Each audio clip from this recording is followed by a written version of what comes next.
말씀을 나누겠는데요. 시편 78편 4절부터 7절에 타밀나두라고 하는 것이 있어요. 근데 거기는 템플 프로스티튜션이라고 하는 게 있어요.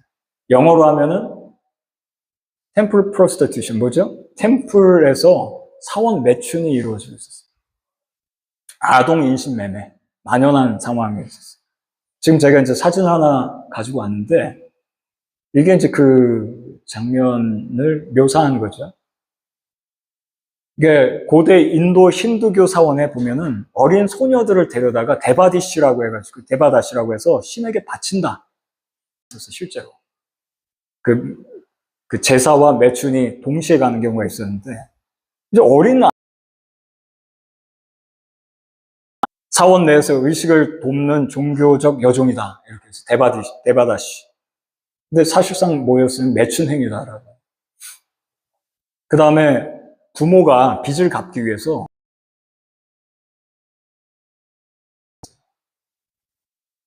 근데 이제 이 소녀들이요 어떤 경우를 겪었냐면 사제들한테 성적 착취를 당하는 거예요. 사제들한테. 여기 이제 잡혀온 프리나라고 하는 어린 소녀를 만나게 돼요. 이 프리나가 이 템플 프로스티튜션의 희생양이었던 거예요. 근데 그 당시에 이제 이 인두로 지지거든요. 그러니까 만약에 탈출을 하려고 그러면 인두로 지져놓습니다. 왜냐면 뭐 알아볼 수 있게끔. 얘는 이런 일을 하는 애야라고 하는 거를 알 수 있게끔 인두로 이제 낙인을 찍어 놓는 거예요. 짐승처럼 낙인을 찍어 놓고, 근데 이 프리나가 한번 탈출을 시도하는 거예요. 탈출을 시도하다가 붙잡혀와가지고 다시 이제 상해를 입은 거예요. 쇠꼬챙이 화상. 다시 도망가지 못하게끔 하는 벌을 받은 거예요. 근데, 두 번째 또 탈출을 시도해요. 프리나가. 그러다가 이 엠마 선교사님을 만나요. 에이미죠, 에이미. 이 선교사님을 만났는데 어디서 만나냐면 어느 마당에 이제 이 프리나가 도망가가지고 마당 뒤에 항아리 뒤에 이렇게 숨어 있었어요. 근데 거기에서 이 선교사님을 만나게 됩니다. 그리고 이 아이가 이렇게 얘기해요. Pray for me, pray for me. 나를 좀 도와줘. 나를 좀 도와줘. 나를 좀 도와주세요. 엠마 그 선교사님인 줄 몰랐을 거예요. 그냥 도와달라고. 나를 좀 도와줘. 완전히 절망적인 소녀예요. 이거 누가 압니까? 인도에서 그렇게 매춘 행위에, 사원 매춘 행위에 동원되고, 거기에 갇혀있는 이 아이. 이 아이를 뭐, 누가 알겠냐는. 근데 그때 이 엠마가 프리나를 자기가 있는 곳에 숨겨줘요. 그리고 나서, 도나브루 공동체라고 하는 것을 세우고, 거기에 프리나를 리더십으로 점점 세워나갑니다. 그리고 이 도나브루 공동체에서 이 프리나에게 계속된 반복적인 사랑을, 그리스도의 사랑을 주기 시작해요. 여러분, 사랑 앞에서는 노가집니다. 사랑 앞에서는 노가져요. 반복적으로 사랑을 줘요. 제가 요새 박정훈 선교사님이라고 식스가 선교하시는 분하고 같이 약 8개월째 지금 선교를 하고 있는 중이에요. 매주 목요일날. 제가 저번에 한번 나눈 적이 있는데 스트로크가 왔던 자매예요. 뇌경색, 뇌졸중 왔던 자매. 36살. 이 자매에게 갈 때 항상 저희가 뭔가를 준비해서 가서 나누고, 복음도 나누고, 먹을 것도 나누고, 반복적으로 계속해서 하고. 이 여인이 지금은 굉장히 많이 좋아졌습니다. 교회도 출석을 했었어요. 지난번에. 그리고 나 교회 갈 거야. 이렇게 얘기해요. 지난주 목요일 날은 더 오픈이 돼가지고, 그 전도 프로그램 있죠? 전도 프로그램을 시작을 이제 서두를 나눴어요. 그리고 이제 한 6주간에 걸쳐서 이제 전도 프로그램까지 많이 온 거예요. 그리고 자신의 자녀들까지 복음을 전해줘야지 이런 결심을 하고 있어요. 13살 아이가 있거든요. 그리고 그 집에 보면 또 다른 소녀가 한 명 있는데, 헤일이라고 하는 소녀가 있어요. 13살짜리. 근데 이, 조앤이라고 하는 이 자매가, 조앤이라고 하는 자매가 이제 스트로크가 왔던 자매인데, 그 어머니 이름이 알마라고 합니다. 이 알마라고 하는 분이 살짝 오더니 기도 부탁을 한 거예요. 지금 저기 내 13살 사촌이 있는데 그 애의 아버지가 이제 죽었는데 비참하게 죽었나 봐요. 그리고 또 그 오빠도 그렇게 해서 죽고. 야, 그 얘기를 듣는데 너무 가슴이 아픈 거예요. 너무 가슴이 아픈 거예요. 그거를 와서 이분이 엄마 알마가 이렇게 얘기를 하는 거예요. 좀 기도 좀 해줘라. 제가 그 아이를 보는데 그 아이는 너무 어려요. 13살 아이. 참 할 일이 많구나 그 생각을 잠깐 했습니다. 이 프리나라고 하는 이 여인이 이 친구가 이 도나브로 공동체에서 점점 성장해서 나중에는 비슷한 괴롭힘의 피해자인 자기 친구들을 돕는 그리고 수천 명의 사람들을 예수께로 인도하는 리더가 되는 것을 말하고 있습니다. 여러분 지금 화면에 보시면 메리 스크랜턴 여사가 나오죠. 조선입니다. 조선에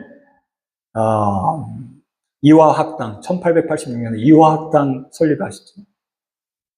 뭐를 했냐면 어린 소녀들에게 이름도 없는 어린 소녀들에게 이름을 주고 그 다음에 이들에게 복음을 선포했어요. 아이들 대상으로 여성들 특히 여성들이 그 인간으로서의 권리가 땅바닥에 떨어져 있을 때 그 다음에 아펜젤러 잘 아시죠? 1880년에 배제 학당 소년들에게 어린아이들에게 영어, 수학, 성경 가르치면서 근대 학문 알려준 거예요. 그렇죠? 그 다음에 서서평으로 알려져 있는 이 엘리자베스 셰핑이라고 하는 거예요. 독일 분이죠. 독일계죠. 독일계 미국인. 근데 이분도 의료하고 교육을 적극적으로 했어요. 그리고 다음 세대를 위해서 헌신을 하십니다. 근데 이런 다음 세대를 위한 기도 이러한 것들이 뒷받침된 게 조선이고 오늘날의 대한민국. 제가 이제 오늘 두 번째 비전에 대해서 얘기를 할 거예요. 저희 캘거리 미래교회 두 번째 비전. 두 번째 비전은 뭐냐면 다음 세대를 세우는 것이다. 여러분 혹시 지금 여기 계신 분들이 나는 다음 세대 아닌데 나는 나이가 다음 세대가 아니고 나는 좀 다음 세대 아닌 것 같은데 그렇게 생각하시는 분이 있으시면 아니에요. 여러분들 다음 세대 맞아요. 저도 스스로 다음 세대라고 생각해요. 목회자로서 다음 세대. 첫 번째로요. 다음 세대를 세우는 것은 뭐냐면 하나님의 명령이라는 거예요. 명령. 오늘 한번 본문을 한번 보실게요. 신명기 6장 6절에서 9절 한번 같이 읽어보실까요? 시작. 오늘 내가 내게 명하는 이 말씀을 너는 마음에 새기고 내 자녀에게 부지런히 가르치며 집에 앉았을 때든지 길을 갈 때든지 누워있을 때든지 일어날 때든지 이 말씀을 강론하라 그렇게 말씀하셨어요. 왜요? 이 말씀이 중요하거든요. 너무 중요하기 때문에. 시편 78편 4절에서 7절도 한번 보실게요. 시작. 우리가 이를 그들의 자손에게 숨기지 아니하고 여호와의 영예와 그의 능력과 그가 행하신 기이한 사적을 후대에 전하리로다. 여러분, 복음이 전수되는 건요. 복음을 전하는 교회가 부족해도 혹은 어려워도 상관없이 전해져야 되는 거예요. 왜냐하면 이것은 불변하신 하나님의 명령이기 때문에 그렇습니다. 불변하신 하나님의 명령. 신명기 6장에 보면은 하나님께서 약속의 땅에 들어갈 때 그 전에 명령하신 게 있는데 다른 게 아니고요. 뭐 거기 가가지고 뭐 가나안 땅에 들어가서 이렇게 하세요 저렇게 하세요 할 때 물질적인 얘기를 하신 것도 아니고 정치적인 얘기 하신 것도 아니고 뭘 한 거냐면 말씀하실 때 자녀에게 말씀을 가르쳐야 된다. 왜냐하면 여러분들과 제가 사는 시대는 대혼돈의 시대예요. 뭐 말 안 해도 다 알고 계십니다. 그리고 나이가 차면 찰수록 안 믿습니다. 그리고 주님을 떠나기 쉽습니다. 주님을 나 몰라라 할 수 있습니다. 시편 78편에 보면은 세대 간의 단절에 대해서 얘기를 하고 있어요. 78편 6절을 한번 다시 보면요. 그들로 오는 세대 곧 태어날 자손에게 알게 해야 돼. 그들도 일어나 그들의 자손에게 전해야 돼. 이게 시편 요 78편의 배경을 보면 긍정적인 얘기를 하는 건 아니에요. 뭐냐면 하나님의 기적을 경험했던 1세대가 있는데 자녀들한테 말씀을 제대로 전하지 않고 그 다음에 그 자녀들이 뭘 했냐면 우상숭배했어요. 우상숭배를 해버렸어요. 이런 일이 일어날 수 있을까? 일어났다라고 하는 것을 말씀. 이스라엘 역사 속에 있어요. 시편 78편 11절에 볼게요. 그의 행하신 것과 그들에게 보이신 기이한 일, 그의 기이한 일을 잊었다 이렇게. 잊어버렸다. 망각했다라고 얘기를 하고 있습니다.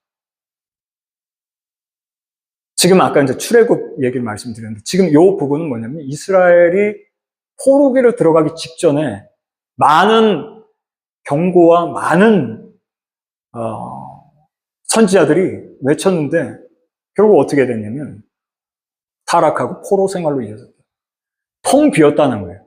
그 세대 간의 단절이 일어났다라고 하는 것을 말씀합니다. 제가 이제 바나바 리서치를 하나 말씀드리겠는데요. 18세 이하의 복음을 듣고 예수님을 영접한 비율이 전체 신자의 64%다. 제가 한번 여러분들 한번 리마인드 해보세요. 여러분들은 언제 복음을 받아들이고 언제 터닝 포인트였나? 저 같은 경우에는 13살이었어요. 그 다음에 반면에 25세 이후에 예수님을 영접한 비율은 10% 미만이다.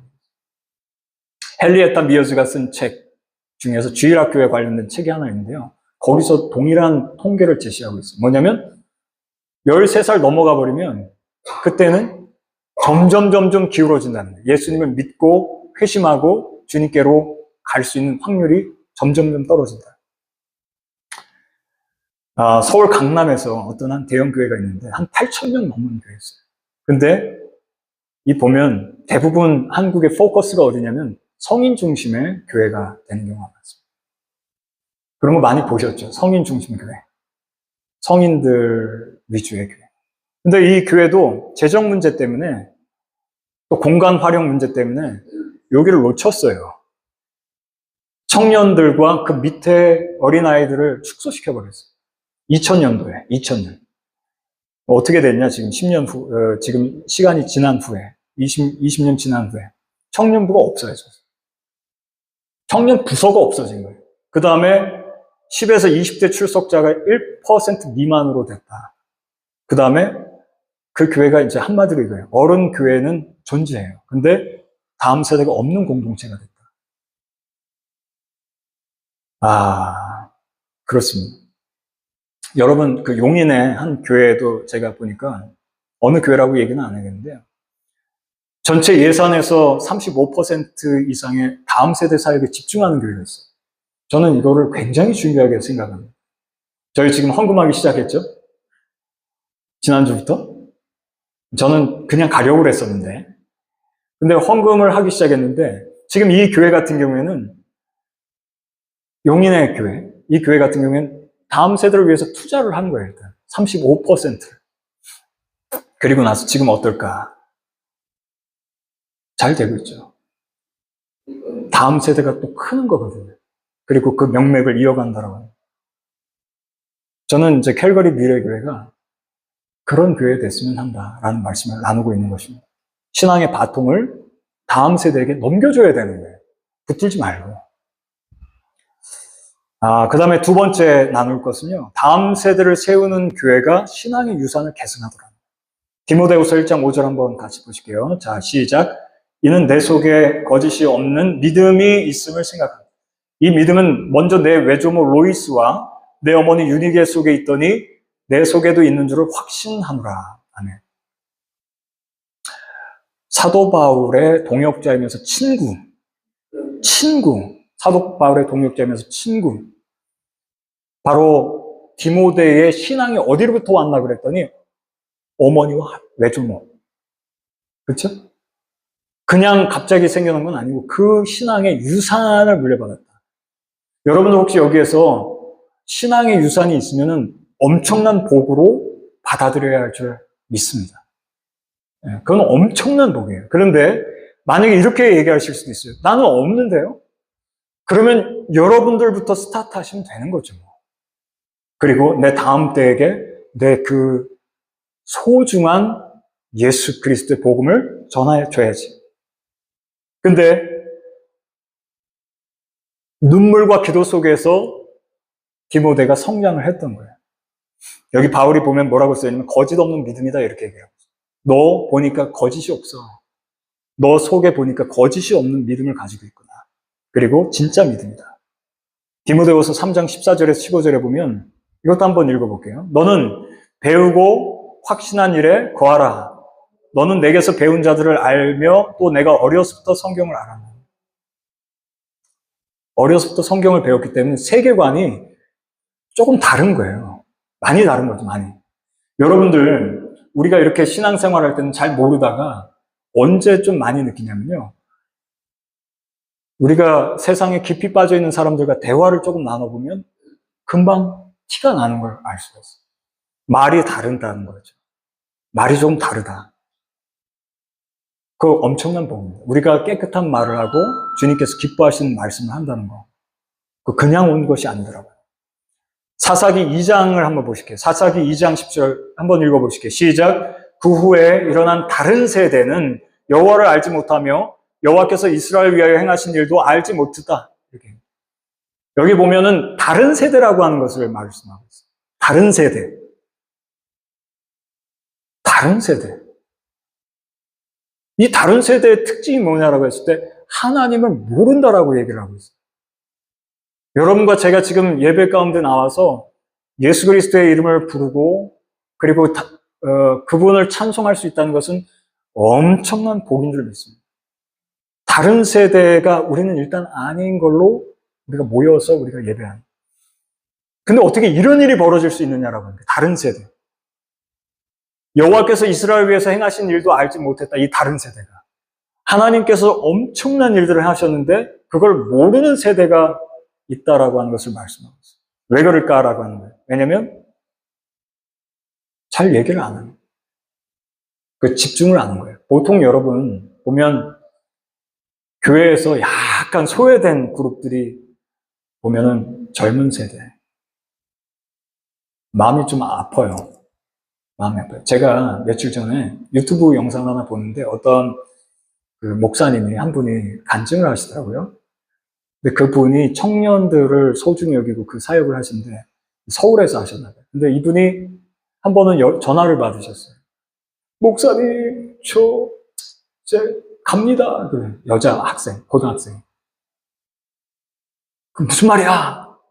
마포대교인데요. 저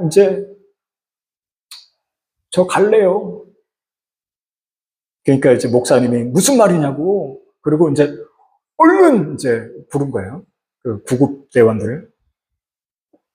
결국은 그 아이를 살렸어요. 근데 그 이유인 즉슨 뭐냐면 이 아이가 사방팔방으로 막힌 상황에 있었던 거예요. 어떤 상황이냐? 엄마 아빠가 이혼을 하고 그 다음에 이혼을 했는데 아버지가 맡았습니다. 아버지와 아빠가 얘를 나쁜 짓을 한 거예요. 아버지와 아빠, 아버지와 오빠가. 그리고 얘는 갈 곳이 없는 거예요. 마음이 너무나 무너진 거예요. 그리고 나서 이 아이가 보이는 것은 뛰어내리는 것밖에 생각을 못하는 거예요. 근데 이 목사님이 그 아이를 이렇게 얘기를 해준 거예요. 그래도, 그러니까 무슨 할 말이 있겠냐고요, 그 친구에게. 그래도 하나님은 너를 사랑한다. 힘을 내라. 그러면서 위에서 기도해주고 그 아이에게 사랑을 주셨어요. 그리고 그 아이가 어려운 상황 가운데 이제 빠져나온 얘기를 하시는 거 간증을 제가 잠깐 들었어요. 제가 그걸 들으면서 야, 복음은 참 강하다 그 생각했어요. 복음은 참 강하구나. 그리고 복음은 보이지 않는 영역을 들어가서 끄집어내는 거야. 그리고 이 넥스트 제너레이션, 이 아이에게 힘과 용기를 줬구나. 그런 생각을 했습니다. 2023년도 라이프웨이 리서치 보니까 부모가 매주 예배에 참석하면서 신앙적인 대화를 한 가정 자녀는 그렇지 않은 가정보다 성인이 됐을 때 신앙을 유지할 가능성이 4배가 더 높다. 그런데 만약에 가정에서 신앙을 삶으로 보여주지 않으면 자녀의 신앙 이탈률이 70% 이상이다. 그러니까 이런 거예요. 어렸을 때는 교회를 나와주기도 하고 그래요.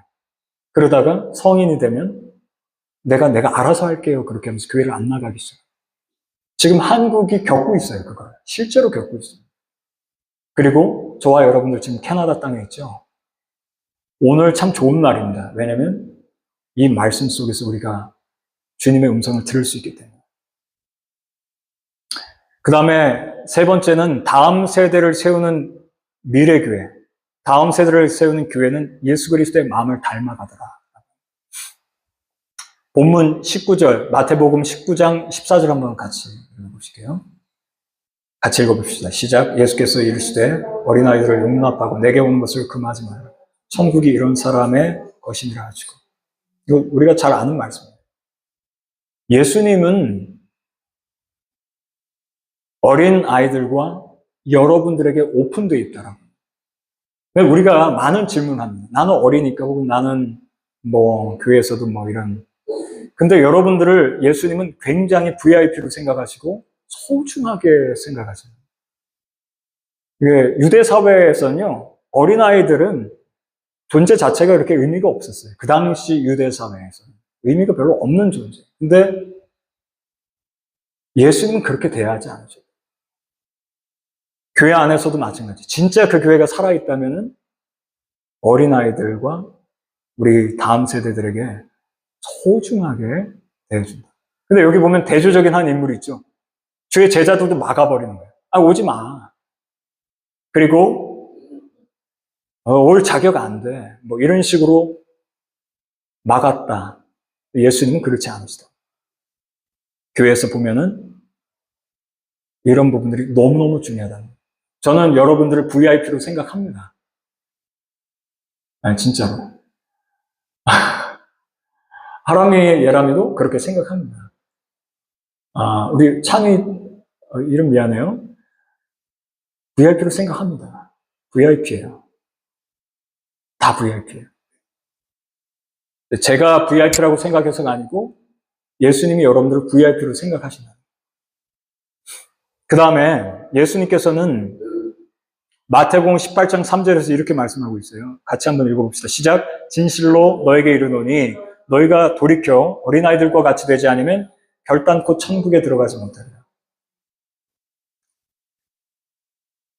어린아이를 복음의 중심에 딱 세우시고 정말 부끄럽게 만드셨어요. 거기 계시던 분들. 예수님은 언제나 브레이커예요. 그분은.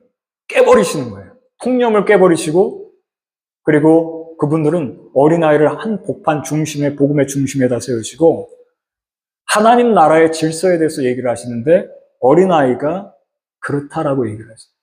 너희들 어린아이처럼 되지 않으면 하나님 나라에 못 들어가. 여러분들과 제가 어린아이였을 때 생각을 해보세요. 어린아이였을 때 어떤 특징이 있었나. 점점 커가면서 우리가 모습이 조금 달라졌을 거예요. 그런데 어렸을 때 내가 어떤 마음이었을까? 내가 복음을 받아들일 때도 또 내가 처음 사람들과 친구들과 사귈 때도 나는 어땠을까? 근데 어린아이들과 같이 되지 않으면 천국에 들어갈 수 없어요. 그 당시에 이 말을 듣는 직접적 대상은 바리새인이었을 거예요. 사두개인이었을 거고 율법사들이요. 지식적인 사람이었을 거예요. 당시 종교의식을 잘 아는 사람. 그런데 그렇게 해서는 못 들어간다고 했어요. 참 신기한 거 하나 말씀드릴게요. 제가 이제 여러분들과 같이 복음을 나눌 때 복음은 사실 복잡한 건 아닙니다. 복음은 사실 복잡하지 않아요. 어쩌면 아주 어린아이들도 성령 받고 예수를 믿잖아요. 그러면 알게 되어 있어요. 근데 오히려 지식이 많고 신앙 경력도 많고 그러는데 주님을 발견 못할 수도 있다는 것을 주님은 말씀해 주시죠. 그러니까 너희들 어린아이와 같지 않으면 안 돼. 네, 그런 말씀이죠. 사실 여러분, 복음이 어렵지는 않아요. 그리고 주님을 안다라고 하는 것은 그리스도 안에 들어오면은 알 수 있게끔 주님께서 그렇게 하셨어요. 쓰레기 마을, 마닐라. 제가 지금 저랑 알고 계신 분이 한 분이 필리핀에서 바공포라고 하는 곳인가요? 쓰레기 마을에서 지금 선교를 갔다 오셨어요. 5박 6일로. 그 대안학교 팀 데리고. 거기에서 참 그 넥스트 제너레이션, 거기에서 어려운 친구들을 돕고오신 것을 제가 봤습니다. 거기 가서 참 좋은 일을 하셨다 그 생각을 하는데, 여기 보니까 필리핀 마닐라의 쓰레기 마을, 여기 보니까 아이들이 음식 주워 먹고 플라스틱 주워가지고 그걸 팔아가지고 생계 이어가고, 그 다음에 학교 당연히 못 다니고 자기 이름도 없고 의문의 사람이죠. 근데 거기에 보면 이제 컴패션이 세워져 있어요. 컴패션. 근데 거기에서 컴패션에서 하는 게 뭐냐? 그 아이들을 섬기는 거거든요. 아이들. 그리고 예배하고 식사 주고 말씀도 전하고 찬송도 부르고 1대1로 맺어주고, 그리고 말하는 핵심적인 메시지가 뭐냐면 너는 하나님이 사랑하시는 딸이고 너는 하나님이 사랑하시는 아들이다. 잊어버리지 말아라. 선교사님들이 결국 뭘 말씀하시느냐? 너는 사랑받는 존재야. 너는 사랑받는 존재야. 잊지 말아라. 거기에 한 아이가 이런 얘기를 한 거를 제가 읽었습니다. 그 쓰레기 마을의 한 여자인데 이렇게 얘기해요. 사람들이요, 저를 쓰레기처럼 여겼어요. 그런데 교회에 와봤더니 저를 하나님의 딸로 봐줬습니다. 예수님의 마음을 느꼈어요. 그리고 제가 여기서 살게 됐어요. 이 소녀가 이제 그런 고백을 합니다. 여러분, 복음 참 좋죠? 복음은 저와 여러분들에게 여전히 주님의 사랑을 알려주고 계시다라고 합니다. 제가 이 말씀만 나누고 이제 찬양하고 기도할 건데요. 오늘 잊지 않았으면 좋겠어요. 여러분들이 지금 다음 세대예요. 여러분들이 다음 세대입니다. 그 다음에 한 세대로 여러분들이 시간이 지나갈 거예요. 그 다음에 또 다음 세대가 올 거예요. 그러면 그 다음 세대가 또 다음 세대가 돼요. 그러면 캘거리 미래교회가 두 번째 비전으로 이것을 나누고 있는데, 그러면 퀘스천을 한번 던져볼게요. 지금 캘거리 미래교회가 품어야 할 다음 세대는 우리도 물론 있고 누구냐라고 하는 퀘스천을 던져봅니다. 어떻게 보면은 우리 안에도 있을 수 있어요. 우리 안에도. 여기 현재도 신앙적으로 방황하는 그 사람. 신앙적인 방황을 하는 그 사람. 그 다음에 어떻게 보면 이제 교회에 어렵게 발걸음을 옮긴 그 사람이 1순위가 될 수 있겠죠. 그렇죠? 그리고 저 같은 경우는 그렇게 생각해요. 저는 선교해야 된다는 생각을 하고 있습니다. 우리가 여기 있는 동안에 어려운 내 형제, 내 자매, 어린 세대들을 위해서 함께 기도해야 된다. 저는 이제 그 헤일이라고 하는 친구, 그다음 조앤이라고 하는 친구를 위해서 이제 기도를 하기 시작했습니다. 결론을 맺겠는데요. 메시지 길지는 않죠. 결론을 맺겠는데요. 다음 세대를 세우는 교회는 자신의 이름이나 명예가 아니라 하나님의 이름과 그분의 영광을 다음 세대에게 계승하는 교회입니다. 우리는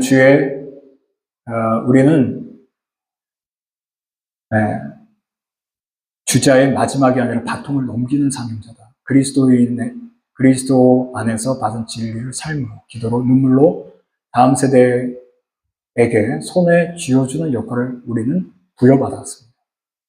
우리는 지금 바울이 디모데에게 주었던 신앙의 바통을 로이스와 유니에게 심었던 눈물의 믿음을, 예수님의 어린아이를 안아주신 그 마음을 다음 세대에게 넘겨줘요.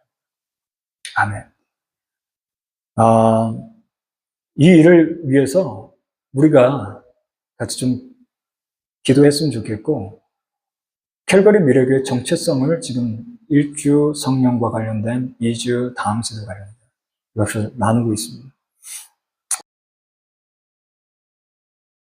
마음을 푸는 그런 교회가 됐으면 좋겠다. 그런 생각을 가지고 있습니다. 우리 같이 찬양을 했으면 좋겠는데요.